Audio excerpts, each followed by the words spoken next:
Welcome to Plaid for Women TV, your go-to resource for the business of life. Whether the CEO of your home or your own business, women struggle with the same challenges.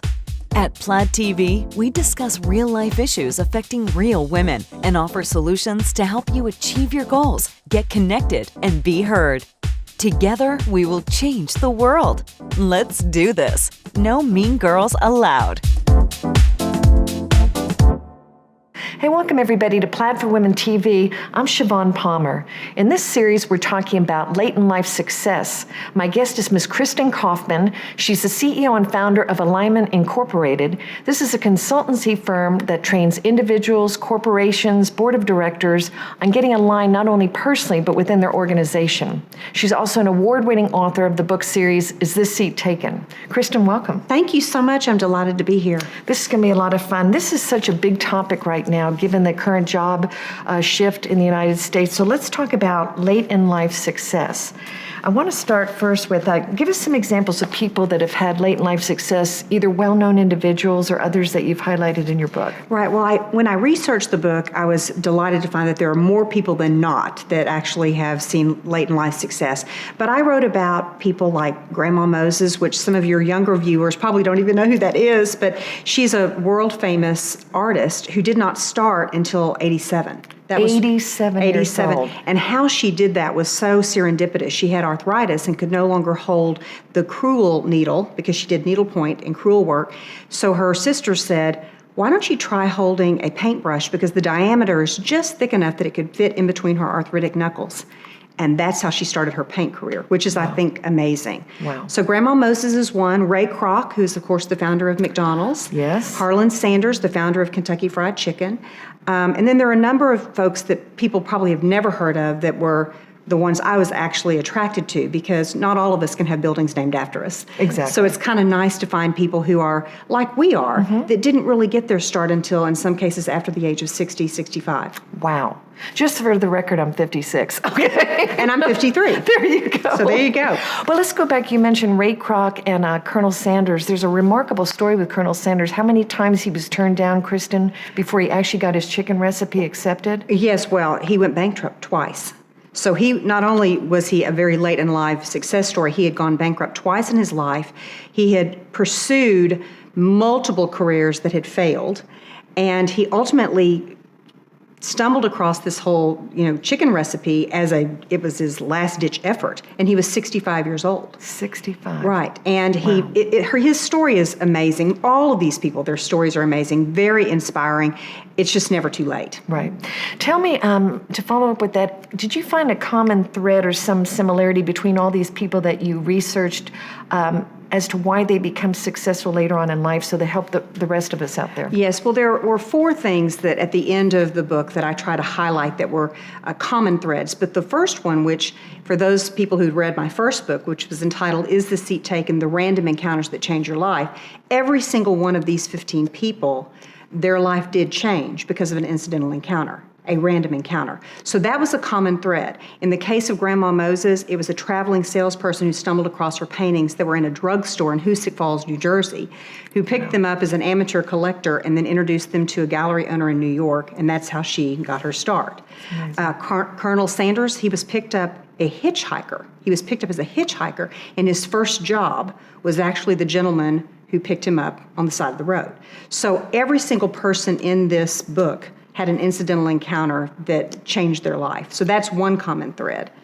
There are multiple other common threads. The resiliency common thread, the belief system that they all had. They had a belief and a faith in a power greater than themselves. Some were more overt about that than others, but all of them state that they never lost faith, that they were here on this planet for a reason, and it was never too late to uncover what that reason was.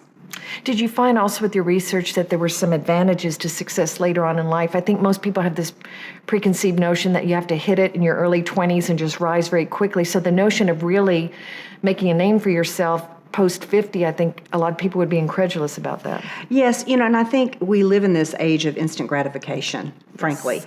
And what I loved about these stories, and one of the reasons why I was so excited about publishing this book, was that even the younger generations will be inspired that when you're late in life, you have a real appreciation for all of the blood, sweat, and tears that it took to get you there. There's an appreciation for the journey, appreciation for all the lessons that you learned through the process of your life, and it's not instant gratification. So it's almost like it's a sweeter taste when you finally get there. That's great advice.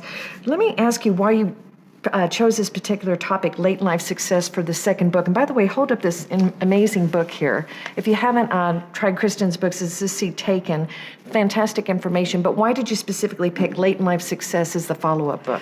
I stumbled across it. Honestly, this wasn't going to be, it was very serendipitous. I coach people in my profession, and more times than not, I meet these people who have not found their success. They are stuck in a job that they're not really happy, or they get riffed unexpectedly because, as you know, you hit a certain age and oftentimes that's your exit package. That's right. They don't have enough to retire in the manner in which they would like, and they struggled. And I thought, surely there are stories of people who didn't get their start until late that would inspire others that either by choice or a choice being made for them in the case of being laid off or riffed would give them hope that it's never too late. So that's how this book came to be. And it's somewhat autobiographical because I left my corporate career probably sooner than a lot of people thought I should, primarily because I wasn't fulfilled. I wasn't finding joy in what I was doing, and I wasn't really sure what it was that I wanted to do. So I left earlier than perhaps I should have. To become financially comfortable. So I had to do exactly what I'm writing in this book. I needed to find out what made my heart sing, how I wanted to contribute in the world, how I wanted to create this last chapter, and every single one of these people faced the same challenges. So it was very inspiring to write. That's fantastic. And let's just talk about your own personal story. Extremely successful in the corporate world. Now, you are not only an author, you're a coach, you're also an entrepreneur. What have you learned in the last few years going into this, next chapter of your life in terms of the highs and the lows of transitioning? Well, entrepreneurship is not for the faint-hearted, as I think we both know. Oh, we know. Right, we know that, right? But I'll tell you, we're a compilation of all of our life's experiences. So I wouldn't trade my experiences at Hewlett-Packard and United Health Group in particular for all the tea in China. I learned so much. I ran a very large business unit at Hewlett-Packard, wonderful pedigree, wonderful experience. I no longer was fulfilled. So jumping off the high board, which is what a lot of people, claimed that's what I did, was liberating, but it was also scary. Sure. Right? Sure. But as I began to exercise the entrepreneurial muscle, this is totally fulfilling to me. I feel like that I'm in charge of my own destiny. I can contribute in the way that I want to contribute. I have a portfolio career. I'm not tied to just one company. I have my Alignment Inc. business. I'm an author. I'm a speaker. I have my skincare business.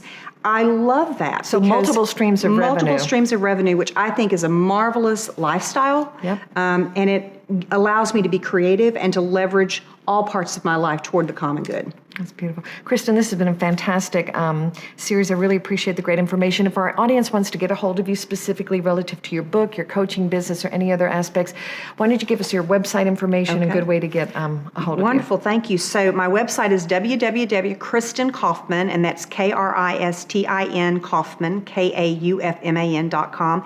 And everything from Alignment Inc. to my skincare business to my books can all be found on that website. Yeah, it's all integrated. Fantastic website. Thank you. Kristin, thanks. Ladies and gentlemen, this is Siobhan Palmer with Plaid for Women TV. We'll see you next time. Thanks for watching Plaid TV. See you next time.